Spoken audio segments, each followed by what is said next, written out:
Mr. Khan, you're very welcome to RT International. Thank you for your time today. My pleasure. On both a political and human level, it's been an extraordinary and, I imagine, stressful week for you, culminating today in an Islamabad court extending a no-arrest bail for 7 more days. So, firstly, how are you? Well, in some ways, it's the best of times, and some ways it's the worst of times. Why is it the best of times? Because since I left office 4 months back, never has there been such a public response for any political party as it is for my party today. So in that sense, you know, it's for us, for a political person who's struggled for 26 years to raise awareness amongst the public, I think it is one of the best times for us, for my party, for me. It's very satisfying to see a politically aware public understanding issues, coming out on streets by themselves to stand up for their rights. On the other hand, it's a bad time in Pakistan because we are descending into fascism. We have a government which has no credibility amongst the people. We call it an imported government. The economy has tanked. Inflation has gone through the roof. It has lost all credibility. And so it is compensating by the lack of credibility, by imposing this draconian measures on us. They're clamping down on the media. They're clamping down against journalists. They've instituted various cases against me. One of them is a terrorism case, which is actually a joke. So it's bad in a way that the government is panicking. They're watching us grow in popularity. We swept the by-elections in the biggest province in Punjab. There were the 2 by-elections which we swept. So they're a bit scared, and that's why they're clamping down. Since your speech on Saturday, where the opposition is alleging that you threatened the police and members of the judiciary, they have essentially been labelling you a terrorist. On terrorism charges is what you would be standing on. As someone who led the country just months ago, what do you feel when you hear that allegation against you? Well, for your viewers, let me put it in context. One of the chief of my staff, of my office, he was picked up. He made a remark on television which was misconstrued as if he's trying to stir mutiny in the army. But it's debatable. He still hasn't got a chance to clarify what he said. He was actually talking about rule of law. They picked him up, they abducted him. 2 days, they kept him and tortured him. They sexually tortured him.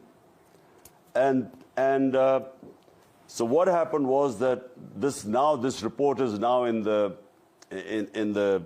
High Court of the torture of this of my aide, which is Shabazz Gill. And so I made 2 remarks. I said we will not spare those people who are responsible, i.e. the police chief and his second in command. We said we would take legal action against them. And then there was this magistrate who, knowing that he was tortured, still sent him back to the police. So we said we would take legal action against both the magistrate and the police. Now, this does not constitute terrorism. But they're so desperate, they have made this into a terrorism case. They banned my live coverage on screen. And they're trying to ban me from politics because there's a case of contempt against me. So it is what I feel is desperation, because this does not constitute terrorism in any sense of the word. You are asking to take legal action against those officials who allowed this torture which is banned in Pakistan. This does not mean that you're a terrorist.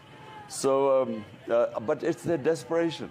They are petrified that if elections take place, we will sweep the elections. That's what I was going to ask. Your supporters say this is all a campaign by the ruling leadership to remove you from the political landscape altogether. So who or what, in your view, is behind this campaign to silence you? Well, the government. The government is behind it because, they came in through a conspiracy, and the conspiracy was foreign-backed. And then what they expected was that once I was removed, I would lose all popularity amongst the public. Normally, when a government goes, people distribute sweets. So they expected that, this would just die down, my party would disappear, break up. But the reverse happened. People came out on the streets. Millions of people came out on the streets when I was removed, protesting against this. It's never happened in Pakistan before, that a government goes and people come out on the streets to protest.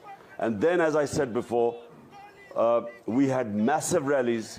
They tried to crack down on us, thinking that they would scare us. But the rallies increased. We, out of the 20 by-elections in Punjab, we swept 15. And then there were 2 other by-elections which we won. So this has scared them. They are now fearing that whenever the next elections are, which are the outside are in a year's time, they are petrified that when the elections take place, they will be wiped out. So that's why they're trying to take these measures. And it's really the government and its backers. They're all worried. Well, allow me to delve into some of the issues you've brought up. If we go back, Mr. Khan, to when you were ousted from power in the springtime, you've mentioned several times that certain documents exist that confirm foreign interference in your removal from power. Are you in any position to tell us what those documents may be?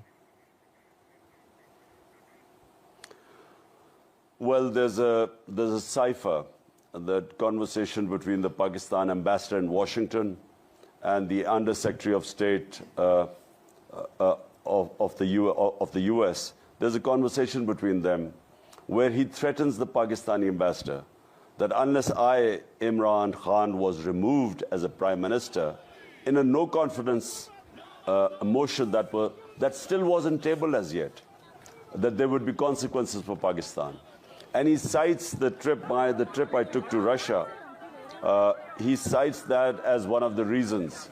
So that cipher exists. I brought it in front of the cabinet. I presented it to the National Security Council because it was blatant interference from outside. Because after the cipher, the no-confidence motion was tabled against me.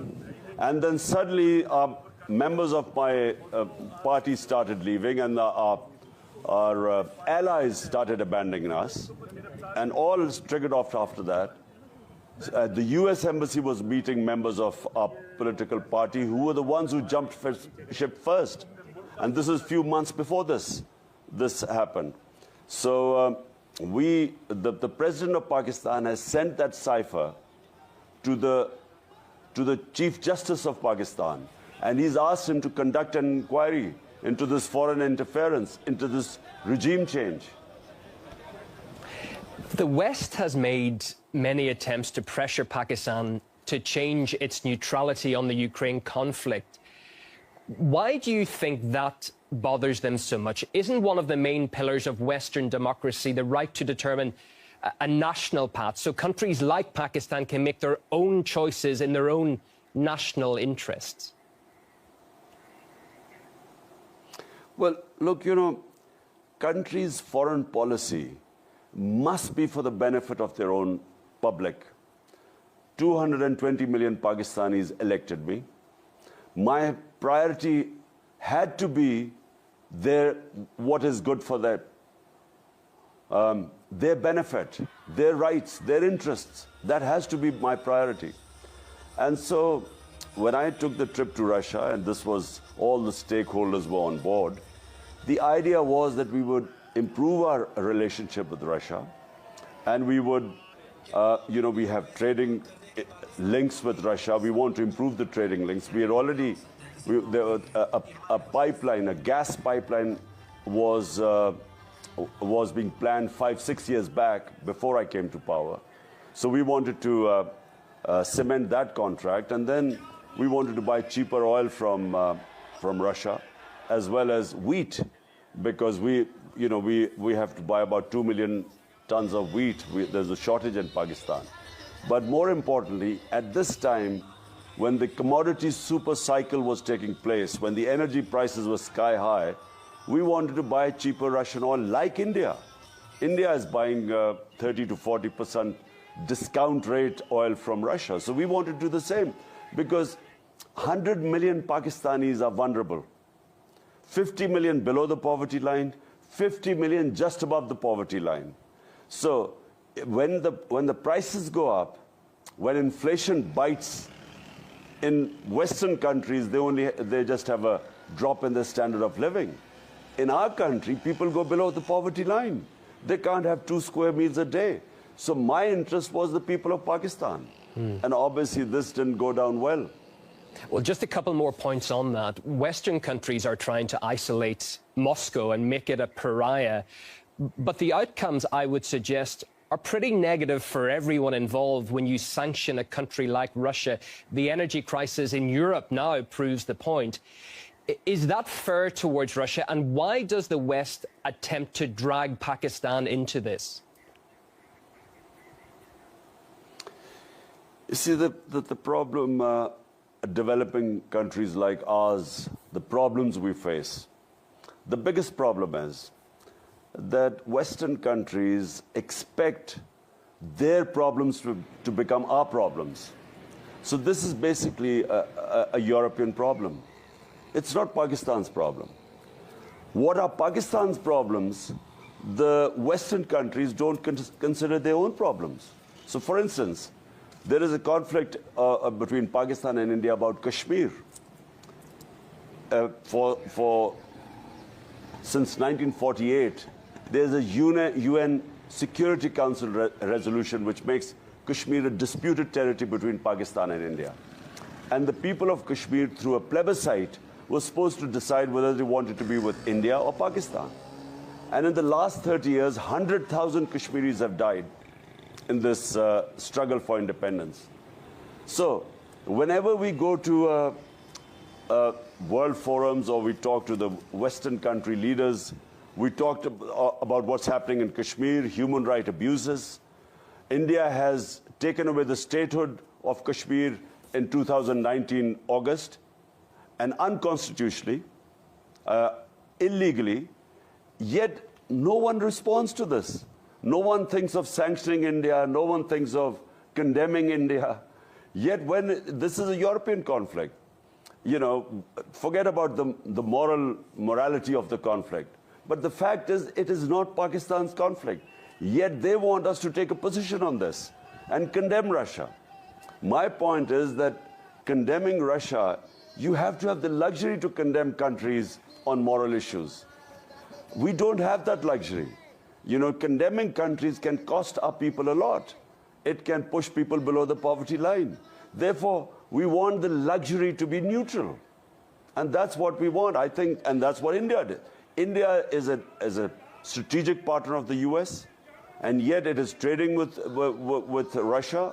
It's buying their oil, and it stays neutral. It doesn't condemn Russia. It just says we are neutral. Can Pakistan withstand that pressure, though? Can it stand up and say it's not necessary to choose sides? We're going to act in our own national interest first. That's what every country should have the right to do. If you have 100 million people who are vulnerable, they should become your priority. And we should be able to tell a superpower like the United States that, look, we would like to take positions, but unfortunately, our situation, does not allow us to take positions. So allow us the luxury to be neutral. You know, we became a partner, just for the RT viewers. We joined the US war on terror after 9/11. We became their partner. The total number of people who died in the Twin Towers, the tragic event, the terrorist attack that took place in Twin Towers, were less than 3,000. Pakistan, when it participated in the US war on terror, 80,000 Pakistanis were killed. Our country was devastated.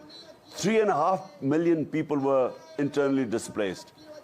We had over $100 billion lost to the economy. So Pakistan paid a huge price for participating in someone else's war. And my point is that we should not, countries which have huge amounts of poverty like our countries, vulnerable people, you know, who should be our main priority, we should not be able to, we should not be forced into other people's conflicts. Just another aspect on this, if I may, is the blame on Russia, essentially for all of the world's energy woes right now, a little too convenient, seeing as we've just come through 2 years of extreme COVID lockdowns? You, of course, saw that at first hand, being Pakistan Prime Minister during all that time. Sorry, what did you want me to ask? What was the question? Is the fact that the West is blaming Russia for all of the energy woes around the world right now, is that a little bit too convenient? You see, frankly, I don't believe resolving issues through conflicts. Although, you know, there are two sides of the argument in this, in the Ukraine-Russia conflict. When I met President Putin, he talked about security of Russia, which was his biggest issue, and that's why, you know, he gave all the reasons how he sent signals and warnings, and he had understandings with Western leaders about why it was important for Russia to have a zone which was demilitarized. And on the other hand, the Western view is very simple. They think that there's aggression. I have always inherently believed that military solutions are always counterproductive, because I always believe that you go into a conflict to resolve one issue, and then a military intervention leads to other issues.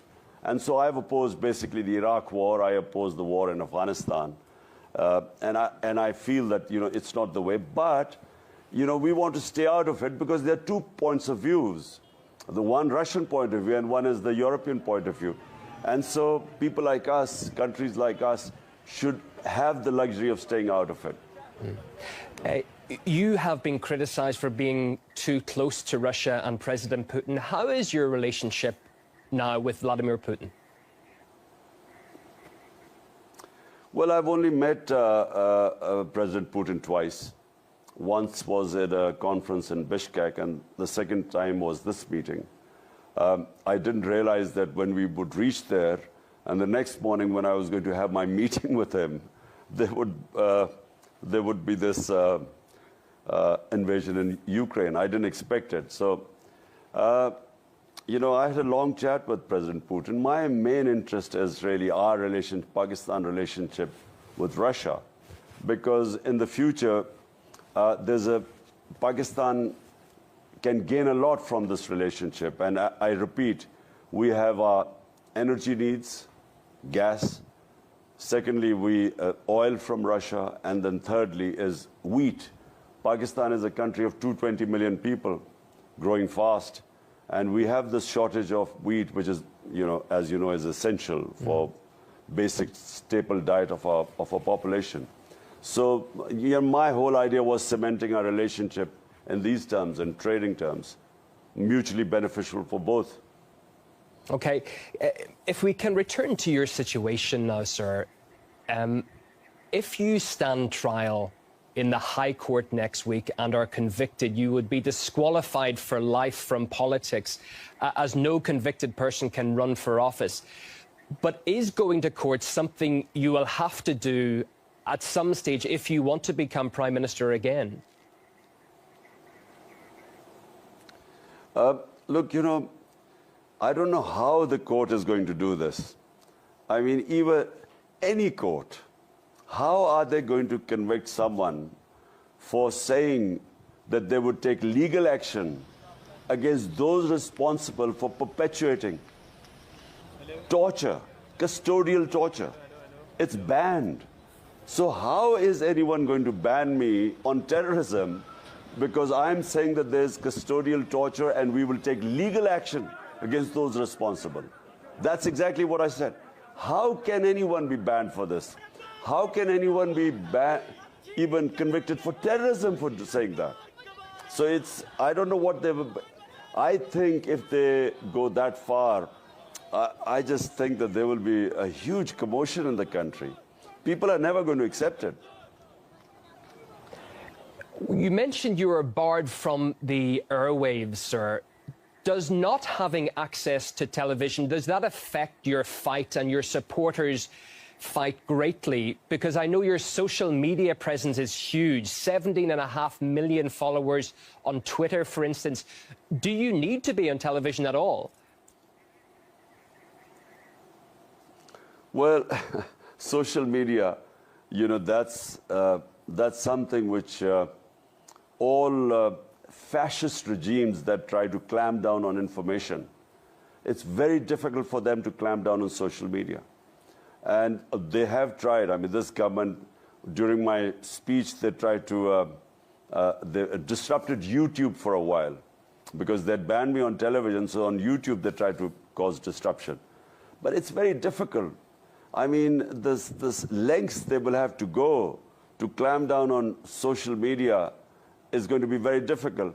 Even media, I think, for a while, for some time, they might just temporarily they've clamped down on it. But electronic media eventually depends on viewership. And out of so many channels, the 1 or 2 channels that show us, their viewership goes through the roof. So the other TV channels are going to lose money if they don't show the party that is by far the most popular party, the only federal party in the country.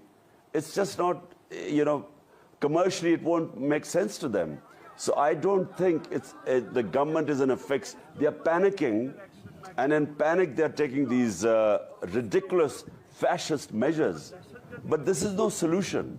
They can't stop the popularity of a party growing by taking these decisions, and especially if they think that even if they clamp down on the electronic media, the social media is something they can't stop, they can't clamp down on for any length of time.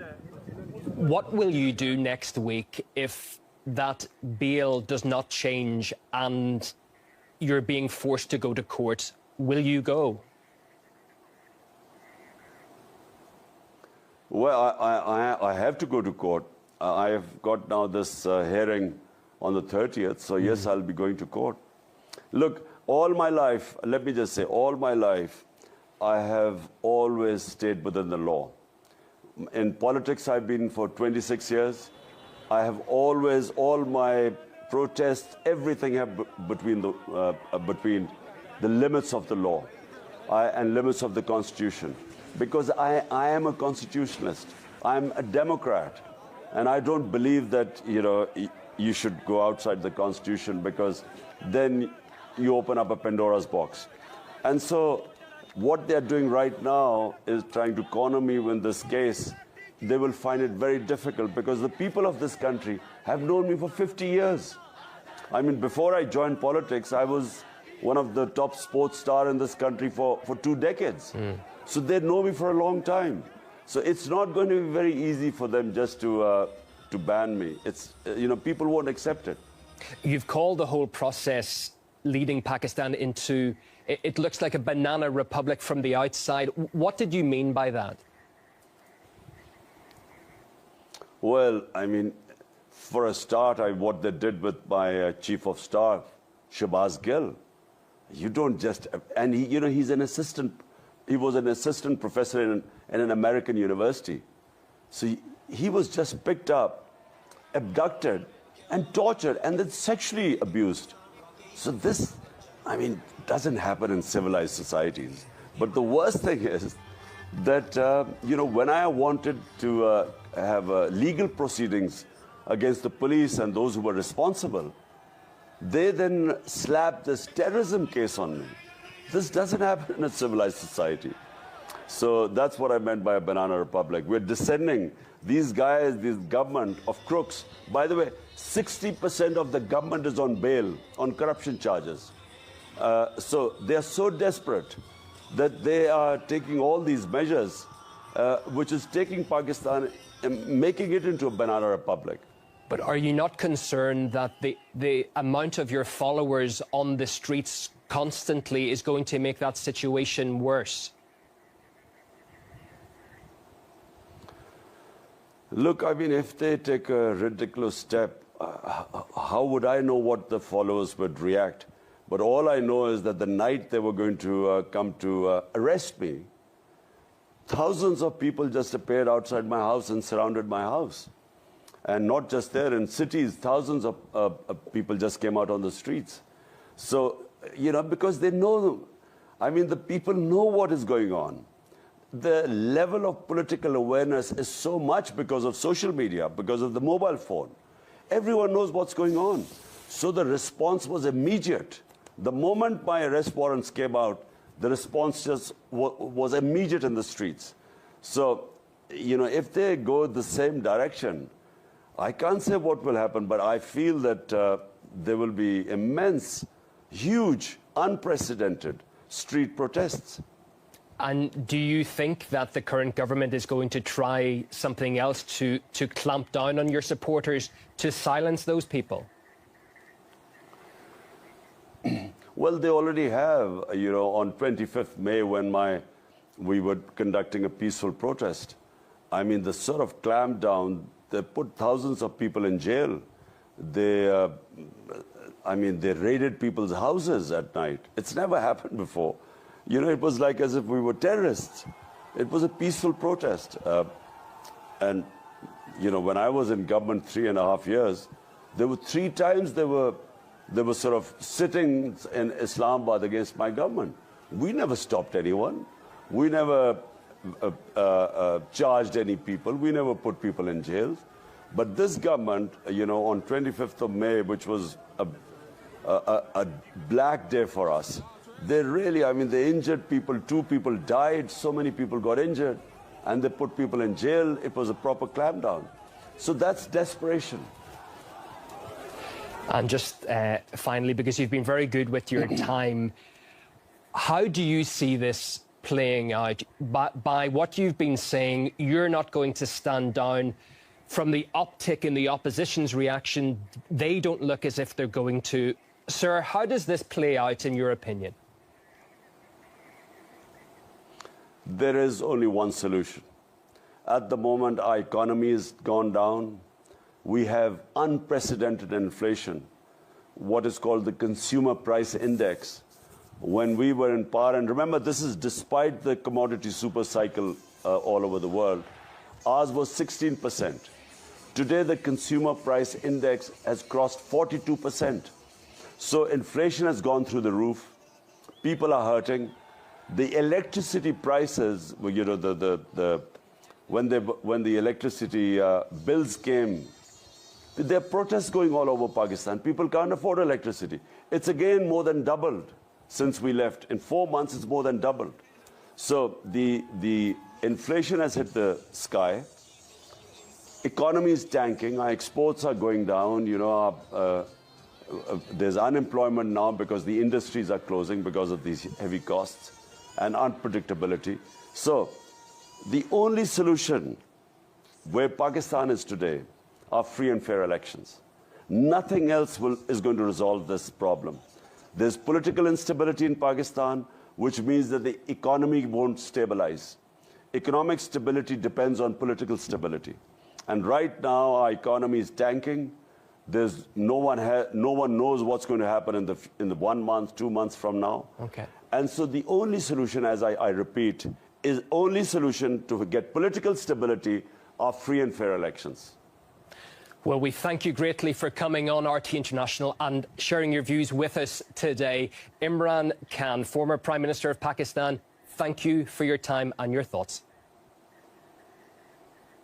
Thank you.